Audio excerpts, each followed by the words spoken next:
আসসালামু আলাইকুম। আজকে তৈরি করব ছোলার ডাল দিয়ে বিফের রেসিপি। তো তার জন্য প্রথমে আমি এখানে একটা মশলা বানাবো। তার জন্য নিয়েছি এলাচ, লবঙ্গ, দারচিনি, স্টার এনিস, শাহজিরে, শাহামরিচ, নর্মাল যে হচ্ছে জিরা সেটা নিয়েছি, আর নিয়েছি এখানে জায়ফল, জয়িত্রী, আর হচ্ছে বড় এলাচ। এখন আদা, রসুন এবং এই মশলাগুলো একসঙ্গে পেস্ট করে নেব। এইভাবে যদি আদা রসুনের সঙ্গে মশলাগুলো খুব ভালো করে ব্লেন্ড করে মাংসে দেওয়া যায় তাহলে কিন্তু খুব দারুণ একটা ফ্লেভার এবং টেস্টটাও কিন্তু খুব ভালো আসে। তো এখন এই মশলাগুলো দিয়ে নিচ্ছি মাংসের মধ্যে। এখানে আমি 1 কিলো মাংস নিয়েছি মিডিয়াম সাইজ করে কেটে, আর ব্লেন্ডারে যে মশলাটা পেস্ট করেছি সেটা দিয়ে নিচ্ছি, আর দিয়েছি এখানে হলুদ, ধনের গুঁড়ো, ঝাল লঙ্কার গুঁড়ো এবং স্বাদ মতো লবণ, আর দিয়ে দিচ্ছি এখানে সর্ষের তেল। এখন এসব উপকরণগুলো খুব ভালো করে মাংসের সঙ্গে মাখিয়ে নেব। মাখিয়ে এটা কম করে আধা ঘন্টা আমি রেস্টে রেখে দেব। আধা ঘন্টা পর আমি কড়াইতে দিয়ে দিচ্ছি রান্নার জন্য পরিমাণ মতো সর্ষের তেল। তেলটা গরম হয়ে গেলে ওর মধ্যে দিয়ে দিচ্ছি একটা তেজপাতা, এলাচ, লবঙ্গ এবং দারচিনি। এলাচ, লবঙ্গ, দারচিনি থেকে খুব সুন্দর একটা ফ্লেভার ছাড়তে শুরু করেছে। এখন হালকা একটু ভেজে নিচ্ছি। এখন দিয়ে দেবো এর মধ্যে 3টে বড় সাইজে কেটে রাখা পেঁয়াজ। পেঁয়াজটা এখন একটু হালকা গোল্ডেন ব্রাউন করে ভেজে নেব।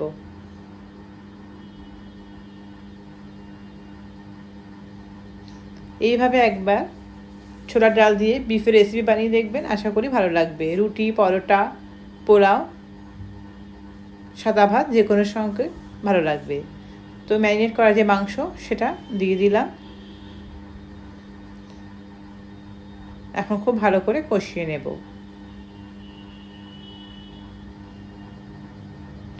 এখন ঢাকনা দিয়ে ঢেকে কিছুক্ষণ ভালো করে কষিয়ে নেব। 6 থেকে 7 মিনিট পর ঢাকনাটা আলগা করে আবারও খুব ভালো করে একটু নেড়ে চেড়ে দেব। মাংস থেকে প্রচুর পানি ছাড়তে শুরু করেছে, তো এখন খুব ভালো করে কষিয়ে নেব। তো নেড়ে চেড়ে আবারও ঢাকনা দিয়ে ঢেকে এটা খুব ভালো করে কষিয়ে নিচ্ছি।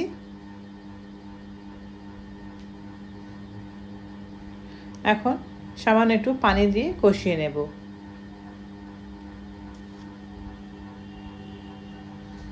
আবারও ঢাকনা দিয়ে ঢেকে দিচ্ছি।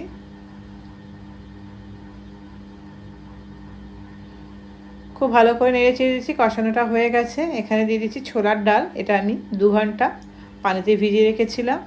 আর ডালের উপরে দিয়ে দিচ্ছি স্বাদ মতো লবণ। যেহেতু মাংস ম্যারিনেট করার সময় লবণ দিয়েছিলাম, তো ডাল দেওয়ার পরেও একটু লবণ দিলাম। তো ডালের সঙ্গে মাংসটা খুব ভালো করে কষিয়ে নিয়েছি। এখন সিদ্ধ করার জন্য দিয়ে দেবো পরিমাণ মতো পানি। তো পানি দিয়ে খুব ভালো করে একটু নেড়ে চেড়ে নিচ্ছি। পানির পরিমাণটা আরও কিছুটা দিতে হবে।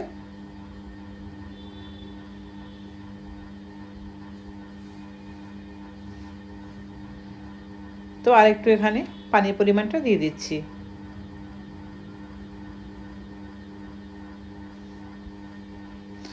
যেহেতু ডাল সিদ্ধ হওয়ার ব্যাপার আছে, আর যেহেতু বিফ সিদ্ধ হতে একটু বেশি পানি লাগে, তো লো টু মিডিয়াম ফ্লেমে রান্না করার পর ঢাকনা খুলে এই সময় দিয়ে দিচ্ছি কিছু চেরা কাঁচা লঙ্কা। এটা আমি ফ্লেভারের জন্য দিচ্ছি। আর দিয়ে দিচ্ছি ওপর থেকে ভাজা জিরে এবং গোলমরিচের গুঁড়ো। এটা দিলে টেস্টটা ভালো আসে। এখন খুব ভালো করে নেড়ে ছেড়ে দিচ্ছি। তো তৈরি হয়ে গেছে আমার ছোলার ডাল দিয়ে বিফের রেসিপি। এখন ঢাকনা দিয়ে ঢেকে এটা গ্যাসের ফ্লেম অফ করে আমি পরিবেশন করে দেখাচ্ছি। দেখুন রেসিপিটা কেমন হয়েছে কমেন্টে কিন্তু অবশ্যই জানাবেন। ওকে, বাই।